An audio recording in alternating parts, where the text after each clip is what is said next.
السلام علیکم ورحمۃ اللہ وبرکاتہ۔ شوال المکرم کے اندر جو 6 روزے رکھنے کا حکم ہے، آخر کار وہ روزے فرض ہیں یا واجب، سنت ہیں یا نفل، اور ان روزوں کو کس طرح سے ہمیں رکھنا ہے، ان روزوں کی فضیلت کیا ہے، ان روزوں کو ایک ہی بار کنٹینیو پیدر پہ رکھنا ہے یا پھر الگ الگ بھی رکھ سکتے ہیں۔ اگر کسی کے اوپر قضا روزے ہوں تو قضا اور ان شوال کے 6 روزوں کی نیت کرے تو دونوں ادا ہو جائیں گے یا صرف ایک ہی ادا ہوگا۔ یہ بہت سارے سوالات جو ہے ہمارے ذہن کے اندر گردش کرتے رہتے ہیں، اور ہم یہ چاہتے ہیں کہ ان کا صحیح معنوں میں پتہ چل جائے کہ کس طرح سے یہ روزے رکھنے ہیں اور ان کا ثواب کیا ہے۔ اور اگر قضا اور نفل کی نیت ایک ساتھ کی جائے تو دونوں ادا ہوں گے یا ایک ہی ادا ہوگا۔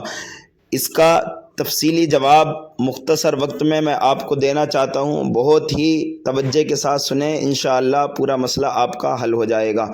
حضرات محترم، شوال المکرم کے جو 6 روزے رکھے جاتے ہیں یہ نفل روزے ہیں، اور ان کی بہت فضیلت بیان کی گئی ہے۔ الگ الگ حدیث شریف کے اندر اس کی فضیلت بیان کی گئی۔ ایک حدیث شریف کے اندر ہے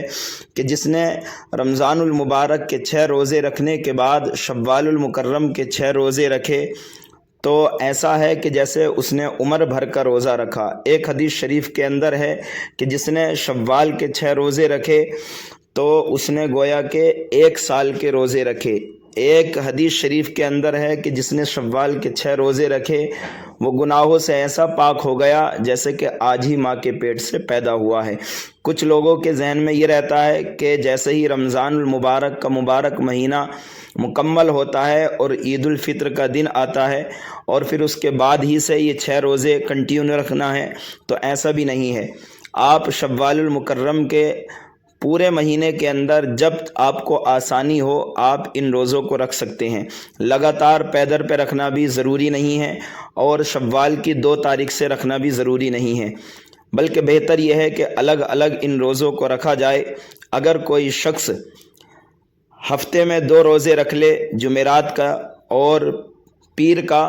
تو اس طرح سے جو حضور اکرم صلی اللہ تعالیٰ علیہ وسلم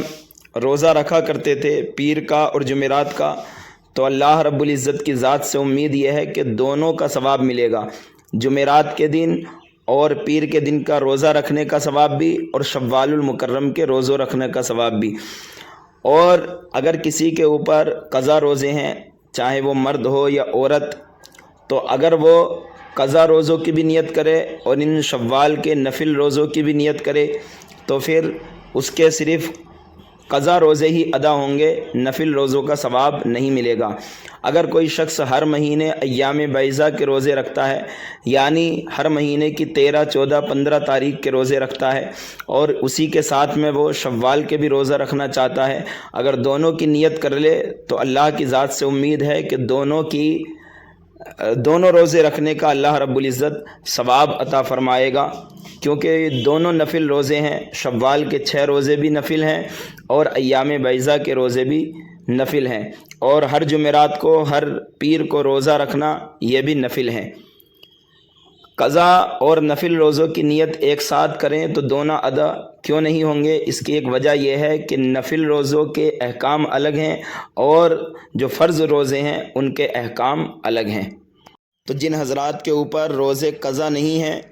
تو بڑی اچھی بات ہے ماشاءاللہ، تو وہ ایام بیضا کے روزے بھی رکھ سکتے ہیں اور جو ہے شوال المکرم کے 6 روزے بھی رکھ سکتے ہیں۔ اگر ان دونوں کو ایک ہی نیت سے رکھا جائے تو دونوں کا ثواب اللہ رب العزت عطا فرمائے گا۔ اور اگر کسی کے اوپر قضا روزے ہیں تو پہلے ان کو ادا کرے وہ، اس کے بعد اگر ہمت ہے اور کوشش کرے وہ تو ان روزوں کو رکھ سکتا ہے، یعنی شوال کے روزے یا ہر جمعرات اور پیر کا روزہ یا ایام بیضا کا روزہ۔